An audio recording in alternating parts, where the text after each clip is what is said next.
Welcome to week 3 on the Coach Poe Show. I'm your host, Coach Poe, and this week we sit down with Mars Hill head coach Tim Clifton to talk about their 15-10 opening victory in 2023. Additionally, we'll hear from Coach about his 30-plus years in the South Atlantic Conference and what he attributes to the Sac's growth and stability over all those years. Without any further ado, let's dive in and let's hear from Coach Clifton. And welcome back to the Coach Poe Show. I'm joined here today with head coach Tim Clifton from Mars Hill University. Welcome, Coach. Thanks for taking time and getting on the show. Thank you for having me on, and looking forward to it. So, Coach, you opened up last week. You opened up 2023 with a big win, 15-10 at home against the top 25 Wingate. And that's a huge win for y'all. Obviously, you had to replace two key components in Jimmy Urzua and Ty Snelson on the offense.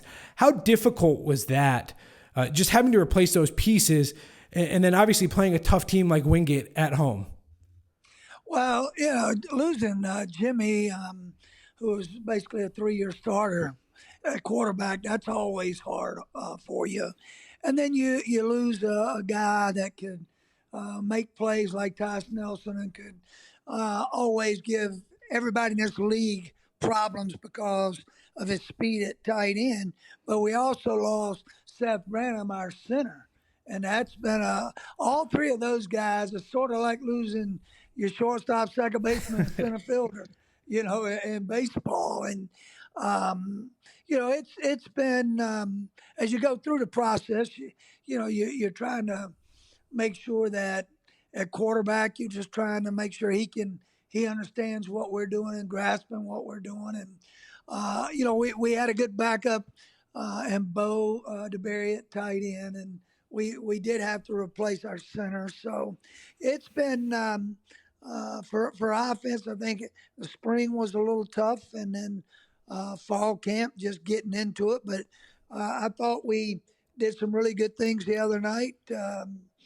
On offense, we got down there several times and didn't get it in, but we moved the football. But boy, we played a really good football team.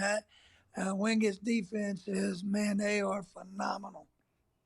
They really are, and really it was two great defenses, your defense and theirs on the field on Thursday night. So it was a great battle, and it was kind of who was going to blink first offensively on how that was going to go.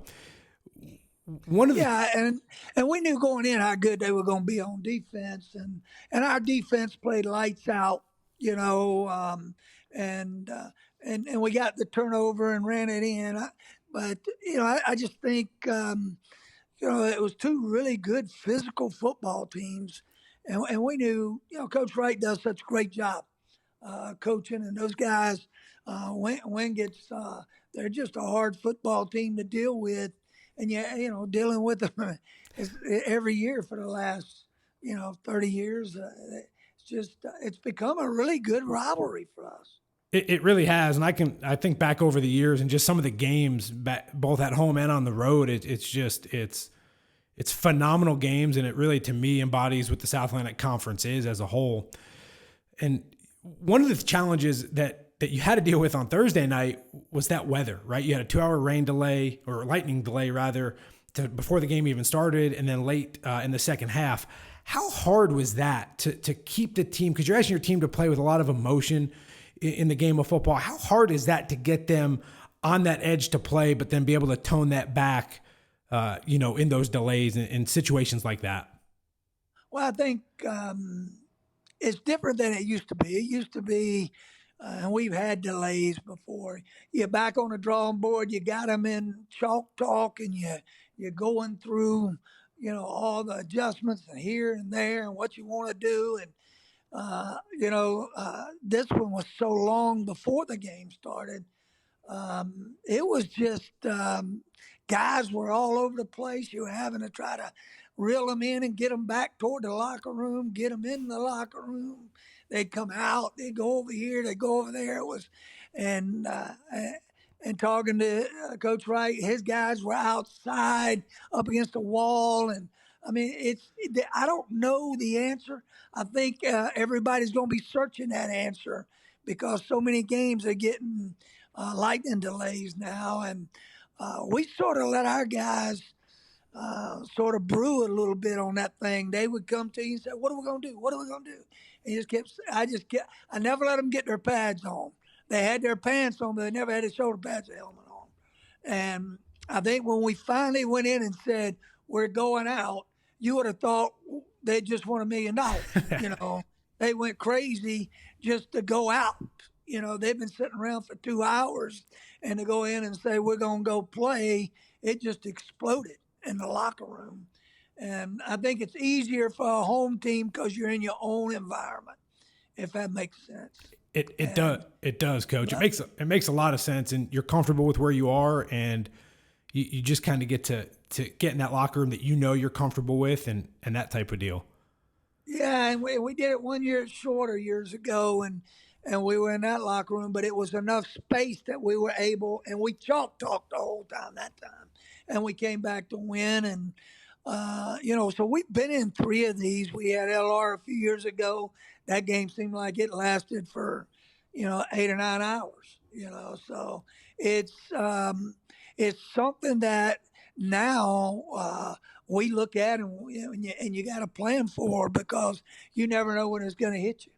For sure. Absolutely. And I think we're going to see more of that, like we've talked about in the future, with technology where it is today and being able to detect the weather. So it's something I think that's going to have to be on radars going forward.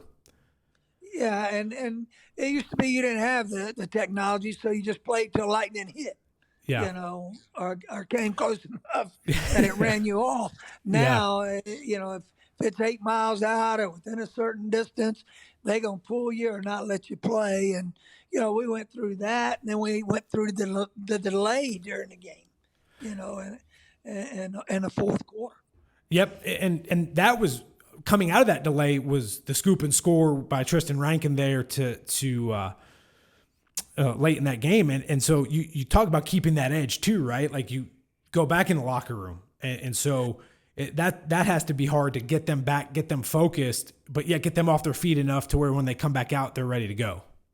Yeah. And we just talked about what we had not done right, at that time and what we needed to do, to get, put ourselves in position to win. But we just talked about some of the things that we didn't do as good as we can do, and that if we'll go out and play the way we're capable of playing, we got a chance to win. And, the ball bounced right. It started raining a little bit, and the ball happened to bounce right, and we happened to make a really good play. And people, our defensive linemen, they did a great job of leading him like a wall down the boundary on a punt, and we were able to get in. And it was going to be whoever got the breaks because a break there because it was the defenses were playing so well.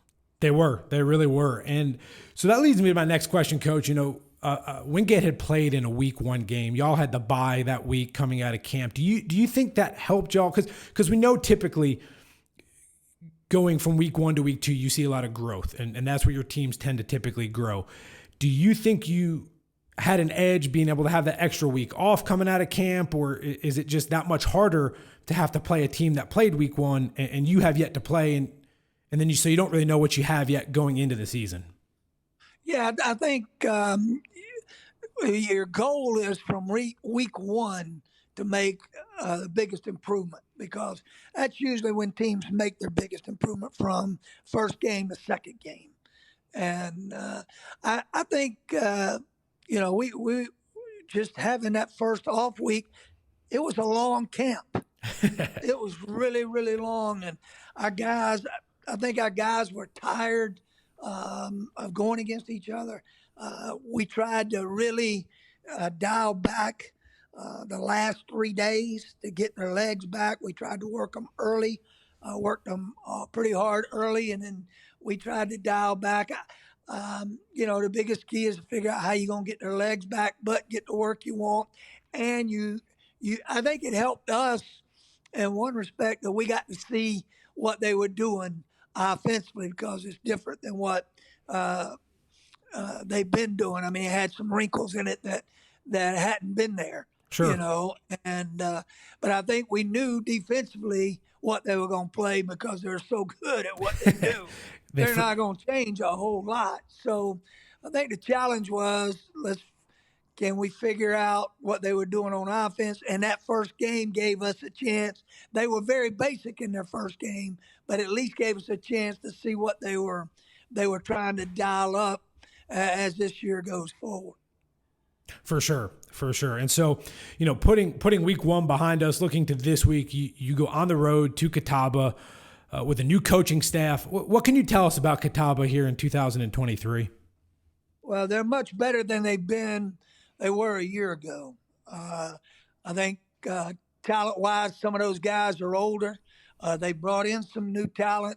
I think they're better. I think Preston Brown at quarterback gives them something that they've been looking for the last couple of years, and he is an outstanding player, very accurate, and he's a hard guy to get on the ground. And I think he's one of the guys that makes them tick. And then at running back, Bracy is very elusive, and Pryor at wide receiver. I mean, they've got some weapons, and Jordan Mitchell that has appeared here this year is they really on offense are more potent than they've been in the last couple of years. And on defense, I mean, they got guys back like C.J. Brown and Glover and Bennett and those guys. So they've got a good foundation from the last couple of years, and they're playing with a lot of confidence, and they're 2-0. So, and you got to go to their place and play them, and they've won back-to-back games. So I think we've got our hands full preparing and getting ready for them.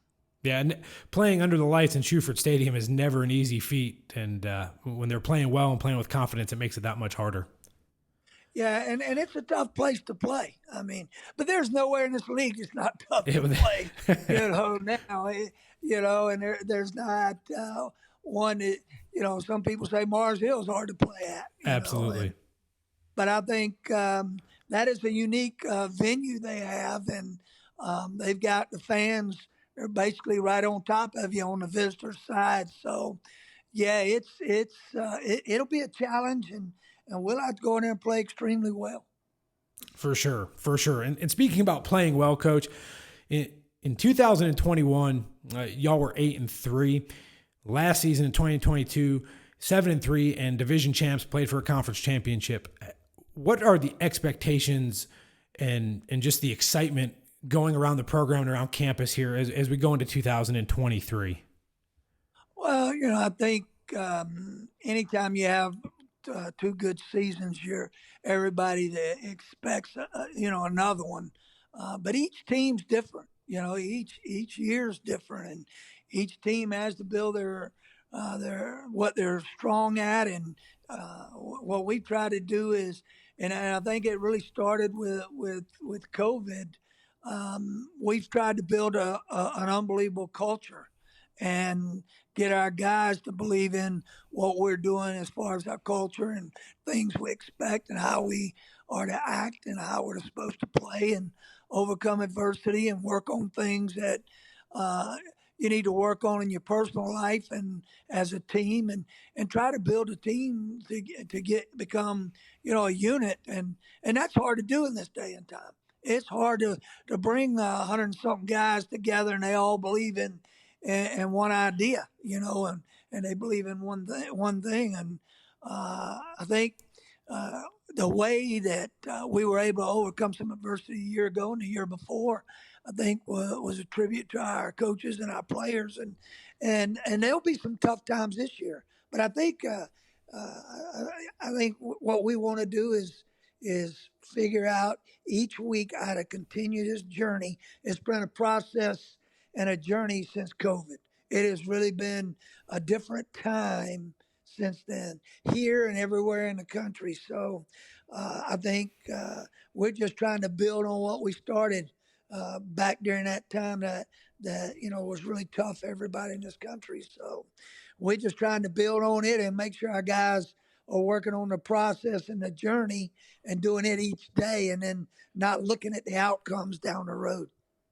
Absolutely. And like you said, Coach, it's so hard to continue that year in and year out because each team is different. And And you have to build on that. And you have to grow that every year. And it's almost like you hit the reset button, particularly with so many distractions like the transfer portal, and then you lose guys at graduation and NIL. So it really is a testament to what y'all have been building on campus in Mars Hill just over the last couple of years. Yeah, we've been able to keep a lot of our players. I mean, a lot of them have stayed here, and we've added a few, but it's not like we have 40 kids here from the portal. You know, it's Absolutely. our guys have most of our guys have stayed put. The core of this group has stayed put. I think graduation, it was pretty tough on us because, we had some guys that were fifth year guys a year ago. And other programs have that too. But with the portal and with so many things going on, and so many distractions, it's just crazy the distractions that you have this day and time. And with social media, and it's to take 100 guys and keep them together, that's a huge challenge. For sure.